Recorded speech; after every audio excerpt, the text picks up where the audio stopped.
If you're over 65 and you've noticed that climbing stairs feels harder than it used to, or that your legs feel weaker after a long day of sightseeing, you're not imagining things. After age 65, adults lose approximately 3 to 8% of their muscle mass per decade, and this rate accelerates after age 70.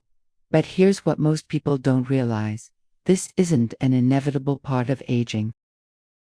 The research from the Journal of Applied Physiology shows that adults in their 70s and 80s can rebuild muscle strength at nearly the same rate as younger adults when they follow the right protocol.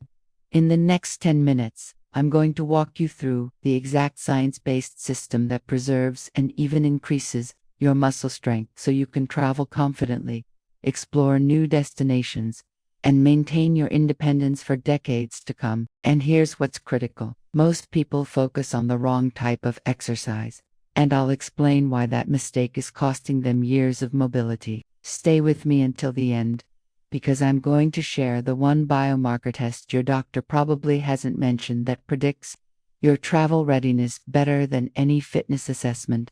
Let's start with what's actually happening inside your muscles. The technical term for age-related muscle loss is sarcopenia, and according to research published in the New England Journal of Medicine, it affects up to 30% of adults over 65 and more than 50% of those over 80. But sarcopenia isn't just about looking weaker.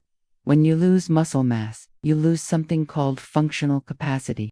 That's your ability to carry luggage through an airport, walk through the cobblestone streets of Europe, or hike to see the Grand Canyon. The Cleveland Clinic has documented that muscle strength is the single strongest predictor of healthy longevity, even more than cardiovascular fitness or body weight.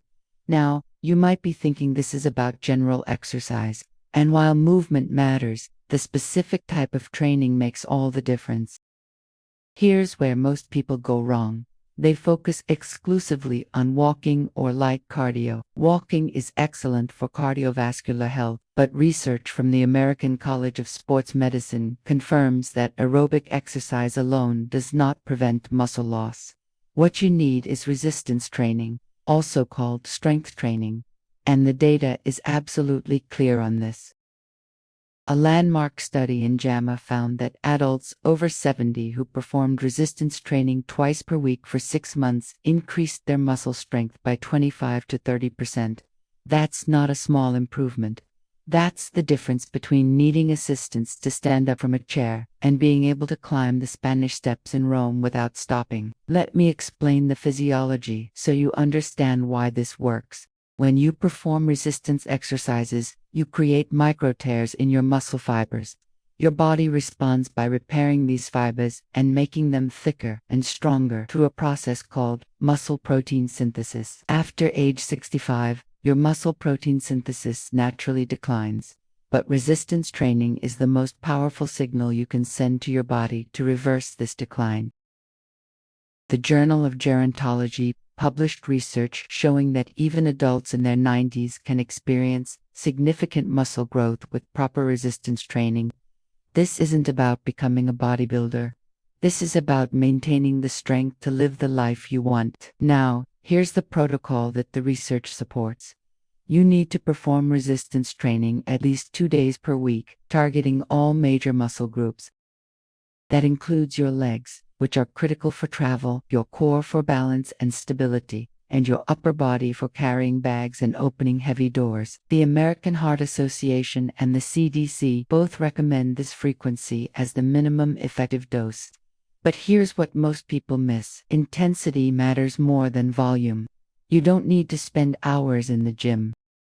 Research published in Medicine and Science in Sports and Exercise found that even one set of 8 to 12 repetitions performed to near fatigue produces significant strength gains in older adults. Near fatigue means you're working hard enough that you could only do 1 or 2 more repetitions with good form. What does this look like in practice? For your legs, exercises like squats, lunges, and leg presses are ideal. If you're starting from a lower fitness level, chair squats or wall squats are excellent modifications for your upper body. Pushing movements like chest presses and pulling movements like rows build the strength you need for lifting luggage. Core exercises like planks or standing abdominal work protect your back and improve your balance on uneven terrain. The key is progressive overload, which means gradually increasing the challenge over time.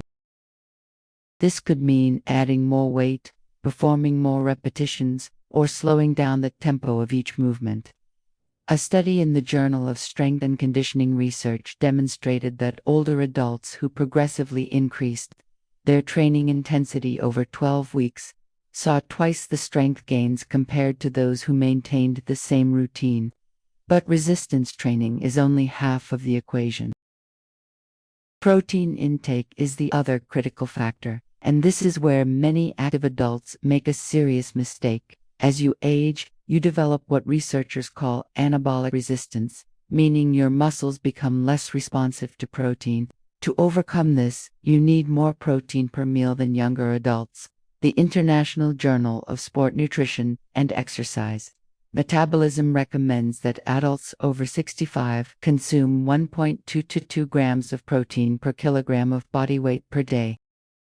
For a person weighing 150 pounds, that's approximately 80 to 130 grams of protein daily. Even more important is the distribution. Research shows that consuming 25 to 30 grams of high-quality protein at each meal optimizes muscle protein synthesis. High-quality sources include lean meats, fish, eggs, Greek yogurt, cottage cheese, and legumes. If you're not hitting these targets, you're undermining all the hard work you're putting into your training. Now, I want to address something critical that affects your ability to travel, balance, and stability. The Centers for Disease Control reports that 1 in 4 adults over 65 falls each year, and falls are the leading cause of injury-related death in this age group. But here's the empowering truth. Balance training reduces fall risk by up to 40% according to research in the British Journal of Sports Medicine. Simple exercises like single leg stands, heel-to-toe walks, and Tai Chi significantly improve your proprioception, which is your body's awareness of its position in space. When you combine strength training with balance work, you create what researchers call a resilience buffer. This means you can handle unexpected situations while traveling, like stepping off a curb, navigating a crowded train platform, or walking on uneven surfaces without fear. And here's something most people never consider: vitamin D status. The Journal of Clinical Endocrinology and Metabolism has published extensive research showing that vitamin D deficiency, which affects up to 40% of American adults over 65, significantly impairs muscle function and increases fall risk. Vitamin D receptors are present in muscle tissue, and adequate levels are necessary for optimal muscle protein synthesis and neuromuscular function. I recommend getting your vitamin D levels tested. The optimal range for muscle health is 30 to 50 nanograms per milliliter. If you're deficient, supplementation under medical supervision can improve both strength and balance within 3 to 6 months. Now let me give you the biomarker I mentioned at the beginning. It's called grip strength, and it's one of the most powerful predictors of overall health and longevity. Research published in The Lancet followed over 140,000 adults across 17 countries and found that grip strength was a stronger predictor of cardiovascular disease and mortality than blood pressure. For travel readiness, grip strength correlates directly with your ability to carry luggage, open jars, and handle the physical demands of exploring new places. You can test your grip strength with an inexpensive dynamometer, and if your score is below the AIJ-specific norms published by the American Journal of Preventive Medicine, it's a signal that you need to prioritize upper body and